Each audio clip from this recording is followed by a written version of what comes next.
설교는 아브라함 인생의 결론이지만 특별히 저는 설아에게 초점을 맞춰서 묵상을 해보았어요. 어떻게 위대한 구원을 이루는 위대한 결혼의 주인공이 되었는지, 어떻게 남편과 자녀를 위대한 믿음의 조상으로 키워냈는지 아주 쉬운 얘기로 사라의 부활을 선포해 보겠습니다. 첫째로 사라는요, 남편 고난에 순종을 했습니다.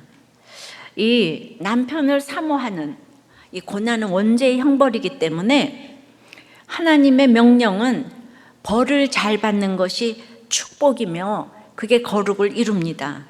골로새서 3장 18절에 남편에게 복종하라, 이는 주 안에서 마땅하니라, 아내를 사랑하고 괴롭게 하지 말라. 이렇게 성경의 명령은 십자가를 지는 일이고, 그것은 우리를 가장 값지게 하는 일이고, 영육간의 자녀들을 축복하는 부활의 비결인 것을 알아야 합니다. 그래서 십자가는 부활이에요. 동전의 양면과 같습니다. 사라의 순종이 이 땅에서 가장 위대한 일이었기에 믿음의 후사인 우리까지도 복을 받는 거예요. 여자의 머리가 남자고 남자의 머리가 그리스도이기 때문에 모두가 그리스도에게 순종하는 것이기 때문에 우리는 그 사람의 인격이 아니고 역할에 순종하는 것, 이게 십자가지요. 그 순종하면 부활이에요. 남자들이 강하게 보이지만 흙이 먼지와 티끌에 불과한데 뭐가 강하겠어요. 여자들이 약해 보여도 뼈이기 때문에 남자보다 재료가 더 좋아요. 그러면 재료가 좋은 쪽이 복종을 해야 되는 거예요. 예, 사과도 잘못한 사람이 받아야 되는 거예요. 피해자가 사과를 해야 구원의 일이 빨리 이루어져요. 이게 영적인 원리입니다. 우리가 집과 가정과 나라가 이렇게 나가면 얼마나 좋겠어요. 재료가 좋은 쪽의 복종이 모두의 구원을 가져오는 지대한 역할을 중요하게 하는 것을 봅니다. 그러니까 그만큼 어렵다는 뜻도 있지만은 저는 구원에는 여자의 역할이 절대적이라고 말씀을 드리고 싶어요. 이 결혼도 창세기 2장에 보면 아담을 잠들게 하신 후에 여자를 만들어서 데리고 오잖아요. 그러니까 결혼은 여자가 결단하고 그리고 오는 것이 너무 중요해요. 남자들이 아무리 따라다녀도. 그래서 이 창세기 24장도 리브가가 이삭에게로 와야 하는 것이에요. 자, 믿음의 조상 아브라함에게는 조강지처 사라와 첩인 하갈과 그두라가 있었어요. 아브라함이 그 중에 누구를 가장 좋아했을까요? 우리는 열국의 어미, 열국의 공주 사라를 너무 좋아했을 것 같지만은 여러분들의 고정관념이 깨져야 되는 게 이런 게 묵상이죠. 그래서 이걸 그래서 좀 읽으셔야 돼요. 우리의 보통 성정으로 말씀을 묵상해 봐야 되는 거예요. 사라를 좋아해야 되지만 아브라함의 본능은 안 그랬을 것 같아요. 성경은 우리와 같은 사람들의 얘기이기 때문에 수치라고 감추지 않아요. 그래서 그 진실함으로 우리에게 은혜를 끼치는데 제가 이제 힘들어 보니까 이런 것들이 깨달아졌어요. 조강지처 사라는 여러 곳에 언급이 되듯이 참 아름다웠던 것 같아요. 근데 창세기 12장에서 기근이 와가지고 피난간 아브라함, 이 인간이 말이죠. 애굽의 바로왕이 자기를 죽일 것 같으니까 사라에게 나를 오빠라고 해. 그러면 당신 데려가도 난 안 죽일 거잖아. 이러는 거예요. 아니 이럴 때 내가 죽어도 좋사오니 하나님 우리 사라를 살려주세요. 이렇게 기도해야 되잖아요. 그런데 그런 기도한 내용이 한 구절도 없어요.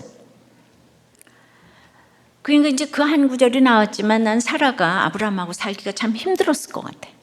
정 떨어지고 배신감이 들어서 그래, 아유 나도 당신하고 살기가 싫어. 워낙 온누이잖아요. 사실은 근친 결혼도 했는데 어려서부터 슬픔인데 그래도 첩이라도 왕에게 가면 뭐 좋지 뭐 명분 있게 헤어지자. 그래서 그러쇼? 그랬는데 그래서 아뿔싸 바로왕이 진짜 첩을 잡으려고 하는 거예요. 남들이 보기에는 좋아 보여도 진짜 비단치마 속에 넝마 같은 인생을 산 거죠. 그 바로의 첩이 되었다면 사라에게서 그 후손인 예수님이 못 올 뻔했잖아요. 그러니까 예수님의 조상이 바로의 그 사라의 태에서 나와야 되는데 아무것도 한 게 없는데 하나님이 강권적으로 보호를 했기에 망정이지 그냥 부인을 뺏길 뻔했습니다. 그런데 이런 일이 약속의 신앙을 가진 그 이삭을 낳은 후에도 글쎄 그랄 왕 아비멜렉 때 또 있었어요. 예. 그때도 하나님 내가 죽어도 좋사오니 사라를 살려주세요. 그때도 기도하지 않았어요. 즉 믿음이 있을 때나 없을 때나 두 번이나 아내를 팔아먹을 뻔 했다는 거죠. 그러니까 바람핀 정도가 아니에요. 아내 팔아서 목숨을 구걸한 인생이 아브라함이더라 이거죠. 그래서 정말 저는 사라가 살기 싫었을 것 같아요. 사라가 참 예뻤지만은 사랑받은 부인은 아니라고 생각이 됩니다. 그리고 이제 아이가 없었잖아요.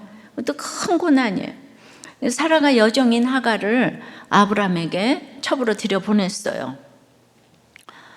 그런데 그 갈대아우로부터 지금 얼마나 그 동반자 막 그냥 전우처럼 왔잖아요 여기를.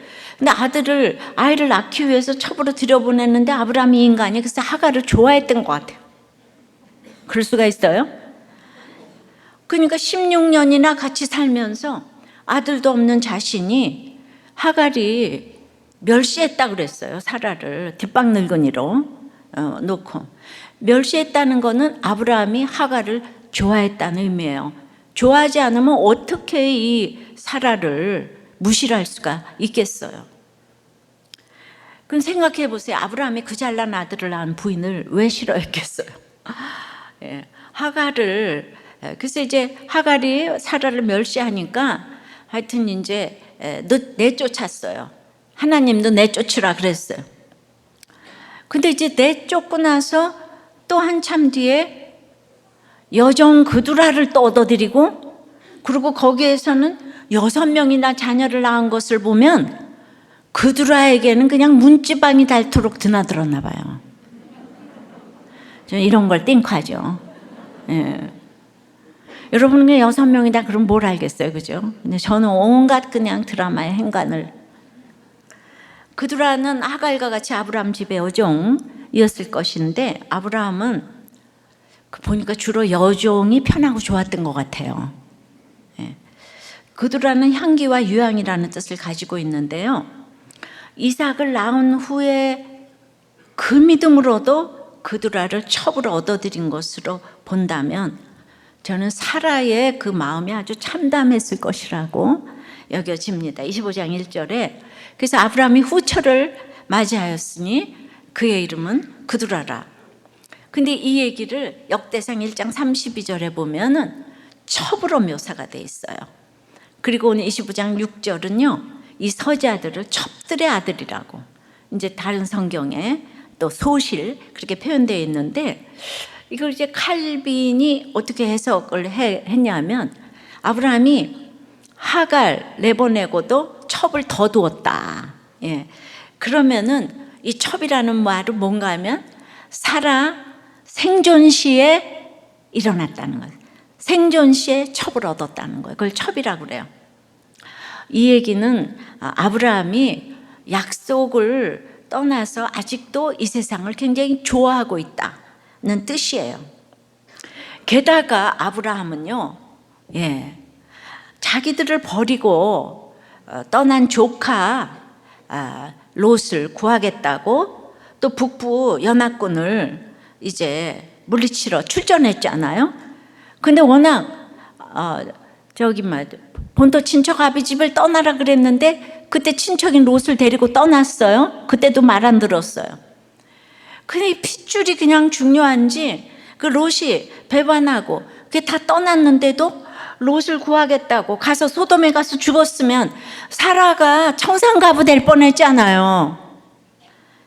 게다가 또 거기서 이기고 올 때 재물까지 롯에게 다 양보했어요.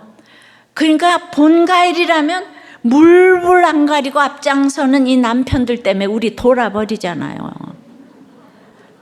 핏줄이고 뭐라고, 그죠?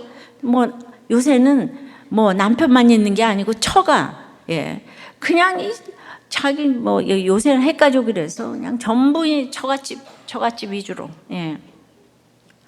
사라에게는 그때 아들도 없는데 사라의 목숨 따위는 안중에도 없고 바로에게도 팔아버리더니 롯을 위해서 완전히 생명 내놓고 달려갔어요. 이 남자들은 구속사가 이렇게 깨달아지지 않으면 죄의식이 훨씬 더 없고 게다가 대책까지 없어요. 예, 보니까 예전에 장로님이었던 지금 장로님 나눔이 있어요. 예전에 나는 큰 소리치고 바람피고 다녔는데 그 여자를 도와주고 기도해주고 하면서 전혀 죄의식이 없으니까 이메일을 다 열어놓고 다녔대요. 예. 근데 새벽에 아내가 보고 이게 뭐야? 그래가지고 딸과 아들을 다 깨워가지고 이 이메일 내용이 뭐냐? 근데 거기 보니까 기도해 준 거 있고 육체적인 관계를 뭐 암시하는 글도 사진도 다 있는 그 새벽 생각하면 너무 고통의 사건이었는데 그것이 없었으면 나는 계속 갔을 것이다. 임신을 했을지도 모른다. 우리도 교회도 못 왔을 것이다. 그래서 아내는 불면증에 걸리고 나는 장로로서 교회 말도 못하다가 지금은 부끄러운 일이지만 이런 일들로 새 노래를 부르면서 가고 있기 때문에 우리도 교회에서도 장로님이 되셨잖아요. 우리는 과거를 또 다 있기 때문에. 네. 그러니까 이 세상 남자들이 죄다 아브라함 같아서 음란이 죄라고 생각을 못했다는 거예요. 여자들은 오늘 이 말을 잘 들어야 해요. 그 바람 한 편 폈다고 그렇게 이혼 난리치고 그러면 안 돼요. 적용해 보세요. 내가 말씀과 상관없이 찾는 향기로운 것은 무엇입니까? 음란, 음주가, 뭐 게임, 부동산, 주식의 향기에 취해 문지방이 닳도록 드나드는 건 무엇입니까? 여러분은 공주과와 여종과 중에 누가 더 좋은가요? 나눠보세요. 자, 위대한 결혼 두 번째는 자녀 고난에 순종했어요. 아브라함에게는 그 이스마엘과 이삭 외에 오늘 그들어가 나온 8명의 아들이 있는데 아들 중에는 아브라함이 또 누구를 가장 좋아했을 것 같습니까? 그러니까 우리는 이렇게 정답만 알고 있으면 전혀 적용이 안 돼. 구속사적으로 해석이 돼야 해결이 되는데 그렇게 맨날 하늘의 언어만 쓰면 적용이 하나도 안 돼요. 당연히 아브라함은 이삭을 좋아했다고 생각하겠죠. 제가 또 토시 하나 안 빠지고 쫙 읽어가 보니까 사라는 지금 자식을 못 낳고 있는데 그 종이었던 하갈을 아브라함에게 들어가게 해서 이제 잉태하니까 여주인 사라를 멸시했잖아요. 근데 그때 사라가 고통당하니까 내쫓으라 했고 하나님이 그걸 허락하셔서 하갈을 내쫓으라고 했을 때 사라를 뺏길 형편에서는 죽든지 말든지 상관이 하나도 없던 아브라함이 그 아들 때문에는 심히 근심하고 그래서 하나님이 내쫓으라고 하니까 내쫓았지만은 너무 이스마엘을 좋아하고 너무 만족하니까 이게 심히 근심하는 거잖아요. 이 본문이 굉장히 길게 나와요. 오죽하면 내가 너에게 영적 아들을 준다 내쫓아라 그랬더니 아브라함이 17장에 하나님께 아뢰되 이스마엘이나 하나님께 살기 원해요. 뭔 다른 아들 이스마엘 나 너무 좋아요. 아브라함이 그렇게 대답했어요. 그러니까 19절에 하나님이 이르시되 아니라 네 아내 사라가 네게 아들을 낳으리니 너는 그 이름을 이삭이라 하라. 내가 그와 내 언약을 세우리니 그의 후손에게 영원한 언약이 되리라. 하나님이 계속 아브라함을 설득을 해갔어요. 하도 이스마엘 좋아하니까 너무 좋아가지고 이스마엘을 낳은 다음에 13년간이나 하나님을 찾지도 않았어요. 아브라함이. 그래서 하나님과 교제가 없던 시절이 되어서 영적으로 다운이 딱 되었어요. 예. 그래서 그렇게 해서 이스마엘을 내보냈잖아요. 막 아픔 가운데. 예. 그런데 그 오랜 후에 또 첩인 그드라에게서도 6명이나 아들을 낳았어요.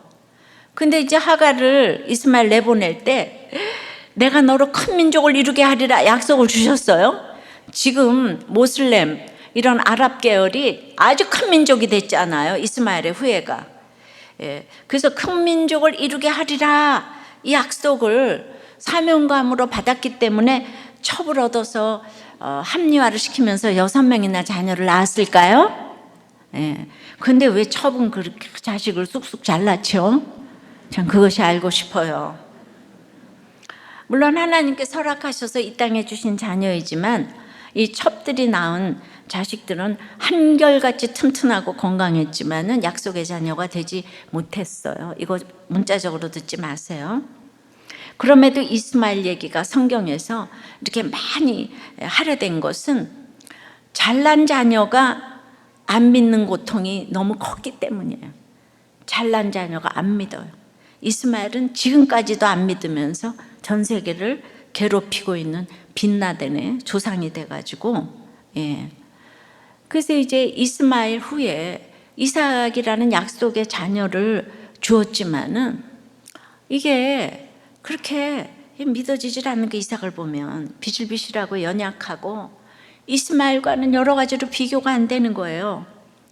근데 그들에게선 미디안, 아수르, 막 그냥 6 아들이 다 강하고 튼튼해서 어디를 봐도 이삭과 비교되는, 어디가 명함을 못 내미는 거예요. 그러니까 이삭이 약속의 자녀라는 것은 이제 믿을 수가 없는 거예요. 자, 우리가 감옥 갔다 오고 너무 속 썩이는 아들이 예수 믿었어요. 그런데 이 서울대 졸업한 아들이 그냥 너무 잘났는데 예수 안 믿어요. 근데 여러분은 솔직히 말하면 누굴 좋아하겠어요? 이게 똑같은 얘기예요. 지금 아브라함이 이게 이삭이 안 믿어지는 거라. 이번 수요예배 때 권사님 간증에 이제 판사와 의사가 결혼한 선남 선녀잖아요. 근데 아들이 우울증이라고 했어요. 그런데 이 권사님이 그 아들 때문에 주님을 진짜 만나셨어요. 어디서도 안 울다가 자녀 얘기만 하면 우리는 울어요. 이것이 연약한 아들의 축복인 것이죠. 우리 가운데도 아들이 게임 중독에 엄마에게 심한 욕하고 가출하고 여러 상황에 있는 성도도 계시지만 그 자녀들이 위대한 결혼의 주인공들이 돼가기 위해서 지금 수고하고 있는 것이죠. 그게 그 남편은 지금은 변호사신데 우리도 교회 권사님이 오신 지 17년 됐어요. 그런데 본인은 안 오세요. 근데 아내에게는 꼭 우리들 교회를 나가라고 권하세요. 아주. 근데 본인이 교회를 안 나가는 것도 아니에요. 다른 교회 나가세요. 근데 아내는 꼭 우리들 교회를 나가라고. 그게 남편이 허락하니까 오지. 안 하면 또 오겠어요? 그러니 남편과 자녀 고난이 사라에게 위대한 결혼이 되게 한 것처럼 권사님이 지난주 유방암으로 수술을 하고 2주일도 안 됐는데 지난주 실밥 뽑자마자 간증을 하셨어요. 그 간절함이 얼마나 간절한지 아시겠죠. 그들아가 낳은 자식들을 사라가 다 보지는 못했지만 낳기 시작하는 것은 보았을 거예요. 그것도 사라에게는 깊은 슬픔이었을 것이에요. 내가 죽은 후에 누가 이삭을 책임져 줄까? 저 남편은 저 구두라밖에 모르는데 이런 걱정이 들지 않았겠습니까? 사라는 남편 사랑, 자식 자랑 무엇 하나 내놓을 것이 없는 인생이었습니다. 적용해 보세요. 여러분은 아무리 비실비실대도 예수 믿는 자녀가 제일인가요? 세상적으로 잘 나가는 자녀가 제일인가요? 실제적으로 이렇게 적용을 해보세요. 그래서 위대한 결혼은 세 번째는 총체적 고난으로 최고의 사랑이 동반됩니다. 총체적 고난으로 최고의 사랑이 동반돼요. 사라 생애를 가리켜 총체적 고난을 겪은 인생이라고 해도 과언이 아닐 것 같습니다. 그런데 제가 쭉 읽어보니까 사라가 이스마엘을 내보낸 후로는 항상 말이 없더라고요. 불평이 없더라고요. 왜냐하면 하갈과 이스마엘, 하갈을 얻어들여서 이스마엘을 낳게 한 것은 사라에게는 뼈아픈 실수잖아요. 그건 사실 하나님의 약속을 어긴 것이에요. 그래서 그때부터 입을 다물었다고 해야 하는데, 이 한 가지 실수는 사라를 깨어있게 한 실수예요. 누구는 한 가지 실수만 해도 평생을 깨어있는 사람이 있어요. 그래서 이제는 참아야 할 일이, 인생의 모든 것을 채우고 있는 이 사라는 뒷방 늙은이가 돼서 모든 것은 내 삶의 결론이라고 생각하며 점점 믿음의 여인이 돼갔어요. 부활절이라는 게 우리가 예수님의 신부가 되는 거잖아요, 그죠?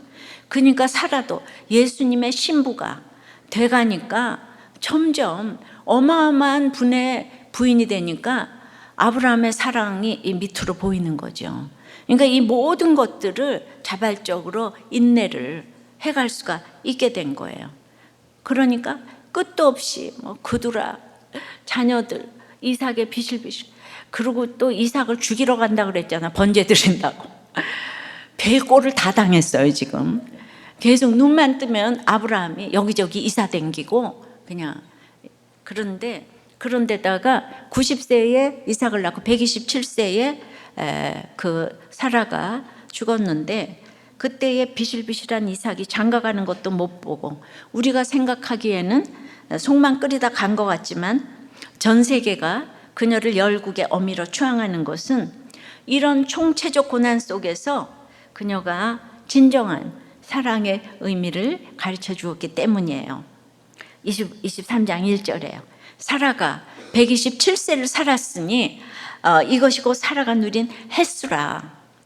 그냥 하는 게 아니고 하루하루가 자기가 하나님 앞에서 의미 있는 날을 누렸다는 거예요. 하루하루가 여전한 방식으로 아주 이게 의미 있는, 성경에서 죽을 때에 그냥 나이 말고 죽을 때의 나이가 언급된 유일한 여성이 이 사라예요.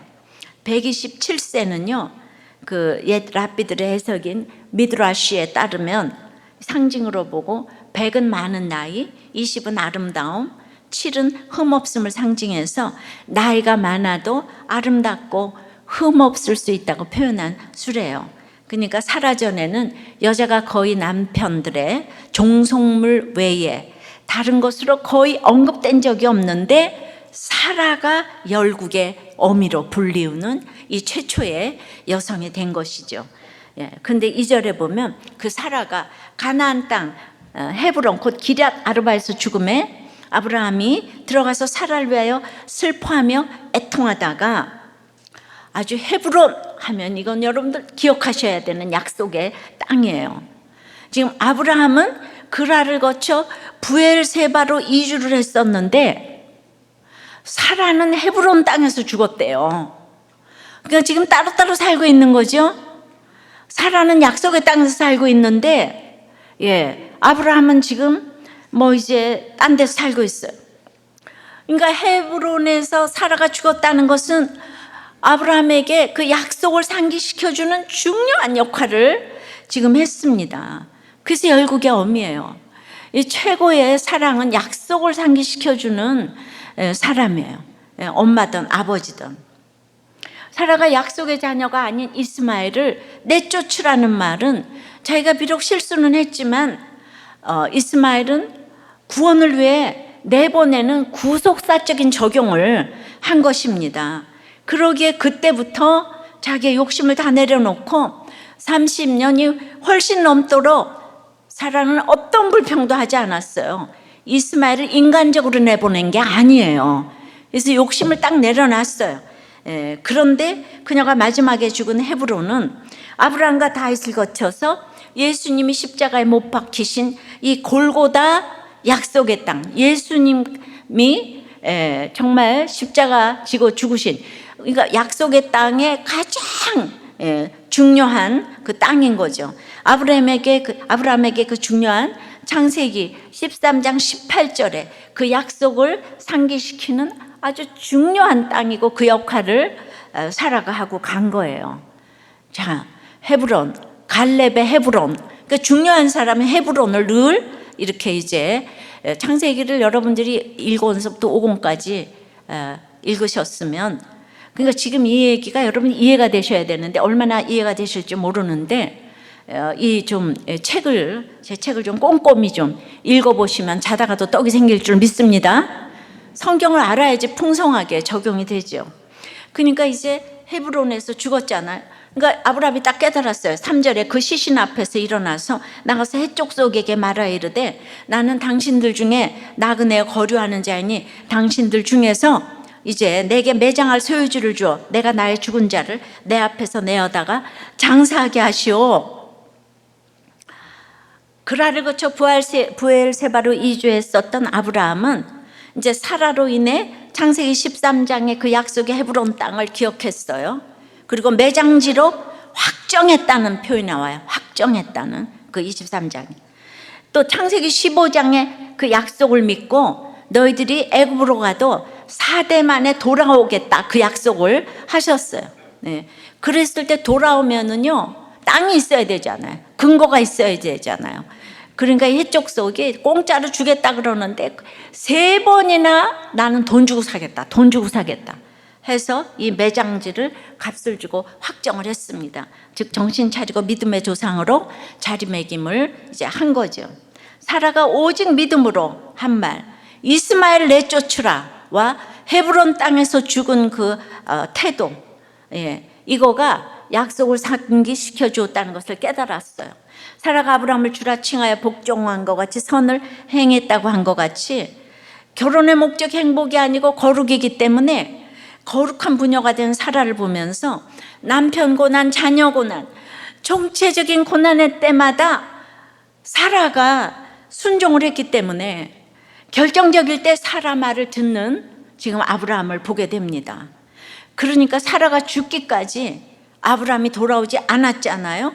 근데 죽자마자 약속을 상기시키는 여인이 되었다는 것이죠. 이게 진짜 사랑이에요. 약속을 상기시켜주는 부모, 자녀가 최고의 사랑을 부모, 자녀에게 주는 것이죠. 그러니까 그두라가 아들을 6이나 낳기 시작하는 것을 보면서도 두고 떠나는 비실비실한 이삭을 걱정하지도 않고요. 전혀 요동하지 않고요. 담대하게 이 세상을 떠났어요. 우리들 가운데는 비실비실한 자녀 중에 부모를 욕하고 때리고 아프고 별 자녀가 다 있습니다. 그래도 내리사랑은 있어도 치사랑은 없다고 하잖아요. 사과는 잘못한 사람이 받아요. 그래서 부모가 사과해요. 피해자가 합니다. 왜죠? 사랑하니까요. 그리고 하나님이 살피시는 것을 믿으니까요. 부엘라헤로이, 여기에 이삭이 거했다 그러는데 그 하나님이 살피신다는 뜻이에요. 사라가 떠나도 하나님이 살피실 걸 믿고 사라는 그냥 딱 떠나는 거예요. 예수 신랑이 내 신랑이 되어서 약속을 생각나게 해주는 사람. 아무리 딴짓을 해도 도저히 예수를 떠날 수 없게 하는 아내, 부모, 남편, 여러분 그런 사람이에요. 믿음의 잔소리를 하지요. 큐티해라, 교회 가라, 기도해라, 용서해라. 근데 자신이 본을 하나도 안 보이고 하면 그게 맥혀 들어갑니까? 본인이 교회 가고 기도하고 용서를 해야지 자녀들이 기억할 거 아니겠어요? 그래야 예배가 무엇인지, 용서가 무엇인지, 인내가 무엇인지 보이면서 하니까 죽은 뒤에 열국의 아비를 만들어내고 약속의 자녀를 만들어낸 것이죠. 이것이 바로 위대한 결혼입니다. 그러니까 창세기 24장에서 이삭이 리브가를 인도하여 왔어요. 이삭이. 근데 이삭이 리브가를 인도해서 아브라함의 장막이 아니라 죽은 사라의 장막으로 드렸다고 했어요. 24장 67절 마지막에. 사라가 믿음의 어머니라고 이삭이 인정을 했어요. 아브라함을 인정하지 않았어요. 죽었어도 사라를 인정했어요. 사라가 죽은 후에 하나님께서 이삭을 방문해 주신 거죠. 기도가 응답이 됐어요. 그러니까 당한 것이 많아서 총체적인 고난 가운데 보일 것도 많은 게 얼마나 축복인지 모릅니다. 적용해 보세요. 여러분은 최고의 사랑으로 십자가를 지며 십자가의 사랑으로 예배와 큐티와 기도와 인내와 용서의 본을 보이고 있습니까? 여러분은 믿음의 부모라고 자녀들이 인정할 것 같습니까? 예. 또 자녀들은 안 믿는 부모님들이 있다면 쟤는 참 믿음의 자녀야 라고 인정할 것 같아요. 네. 저 또한 남편에게 애틋한 사랑을 받지 못했죠. 무늬만 신결혼을 했어요. 그래도 제가 불신결혼한 건 아니에요. 근데 그 무늬만 신결혼도 축복하셔서 사랑이 생기게 하셨어요. 어떻게 생겼나요? 나의 육이 무너지는 있어야 할 일이 있었고, 복음이 나에게도 남편에게도 전파되니까 최고의 사랑이 생기게 하셨어요. 결혼 전에 생각했던 그 인간의 사랑과는 비교가 안 되는 사랑을 알게 하셨기 때문에 사랑의 그 높이와 깊이가 이제 달라졌지요. 그러게 지금까지 살 수 있는 원동력이 되는데요. 아브라함도 자기가 사랑하는 여자는 그두라일지라도, 아들은 이스마엘일지라도 약속의 자녀가 아니라는 것을 알고 끊게 한 사람이 사라이고, 사라로 인해 열국의 아비 믿음의 조상으로 자리매김까지 하게 된 것이죠. 자, 저의 남편이요, 자기가 죽은 뒤 본인의 얘기가 수십 년 동안 이렇게 전 세계에 알려질 줄 알았겠습니까? 바로 이거예요, 그죠? 예. 우리 어머니 또한 제가 날마다 엄마 얘기를 할 줄 어찌 상상이나 했겠습니까? 순종은 제가 했다고 생각했지만 지금 주인공은 남편. 예. 남편 얘기를 하라고 저를 살려두시고 있는 거예요. 남편이 없었다면 제가 할 얘기가 하나도 없을 뻔했잖아요.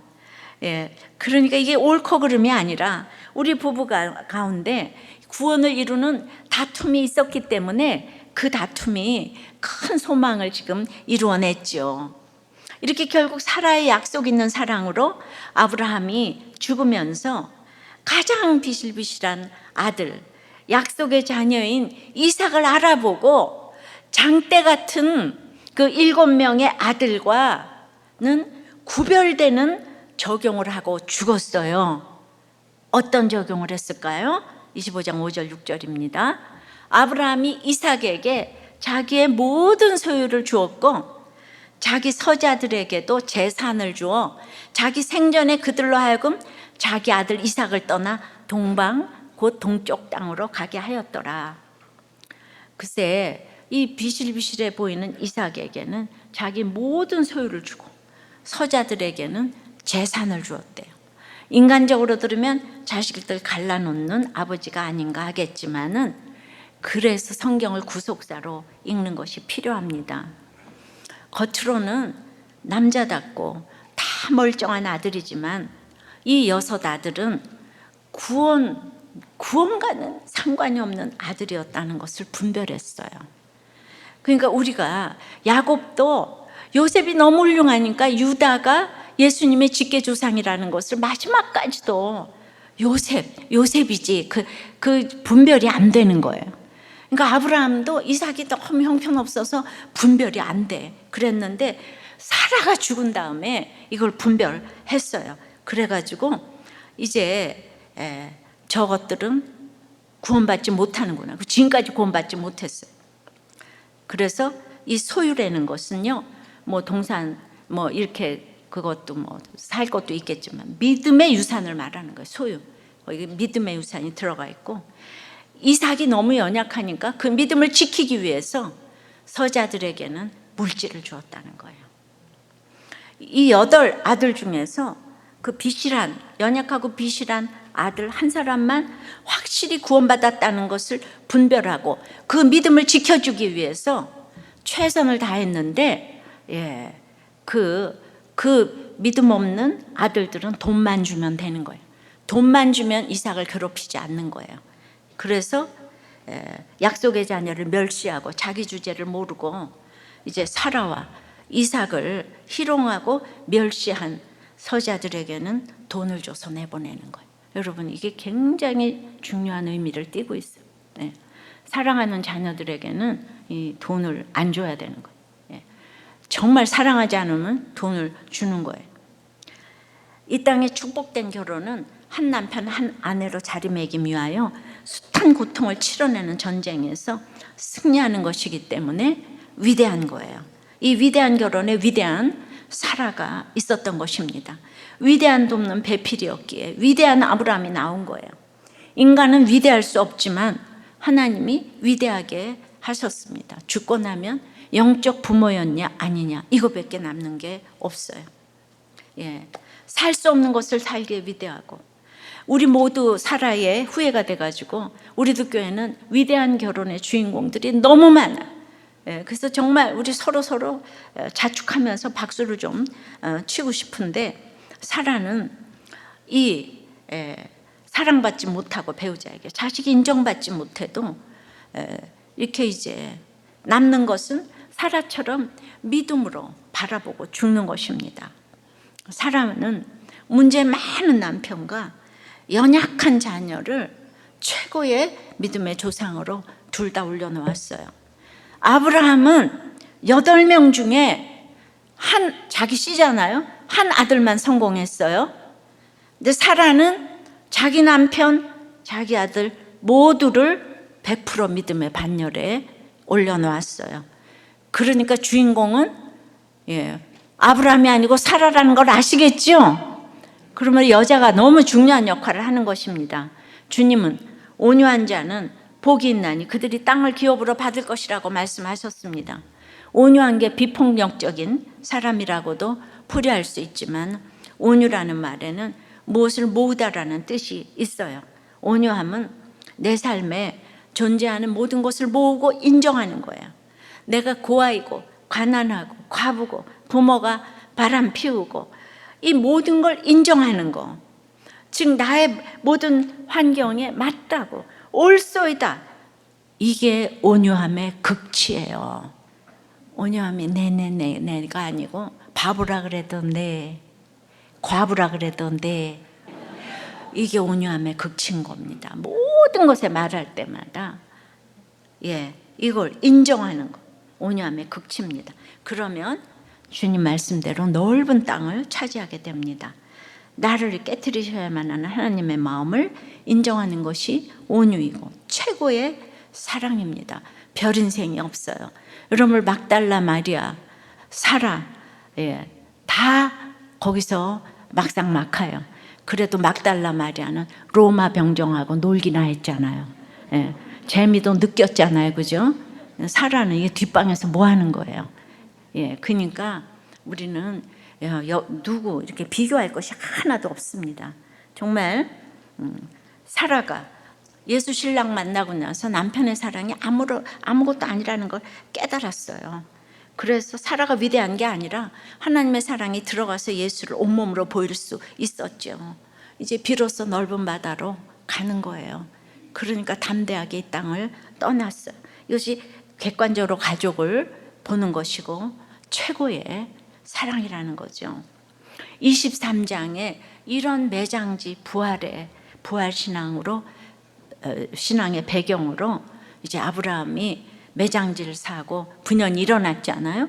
그래서 이 창세기 24장에서 이삭의 신결혼을 위해서 아브라함이 목숨을 거는 거예요. 종을 보내면서 환도뼈에 맹세를 하게 하고 반드시 믿는 배우자를 찾아야 한다. 그리고 자기 며느리라는 얘기가 하나도 없고 이삭의 아내란 얘기밖에 안 나와요. 우리가 결혼을 시킬 때 며느리감을 구하면 안 돼요. 아들의 아내감을 구해야 되고, 정말 그 딸의 이 사위감을 구해야 되는 거지. 그러니까 정말 그 67절 동안 며느리라는 얘기가 한 번도 없어요. 아내감. 둘이 서로 좋아야 되는 거죠. 그래서 신결혼, 그래서 신결혼 후에 목숨 거는 거예요. 이게 이 순서가, 구속사의 순서가 이렇게 되어 있어요. 그래서 준비하고 결혼의 준비, 만남, 인도, 결단. 그래서 참결혼으로 인도받는 내용이 67절이나 나오는 거예요. 그리고 오늘 위대한 결혼까지. 이 위대한 결혼이 이해가 조금은 되십니까? 여러분들의 그 사라에 대한 고정관념이 깨어졌습니까? 해석을 잘해 해결이 됩니다. 그래야 위대한 결혼의 주인공이 되어서 가정을 지킬 수가 있는 것입니다. 말씀을 맺습니다. 위대한 고난은 그래서 이제 남편 고난, 이 배우자 고난에 순종해야 돼요. 자녀 고난에 순종해야 돼요. 총체적인 고난에서 이제 최고의 사랑을 이제 보일 수가 있습니다. 예배와 큐티와 용서의 본을 보여서 예수님을 믿게 하기를 소원하는 것이 위대한 결혼의 주인공이에요. 그것은 십자가의 고통이고 부활 신앙입니다.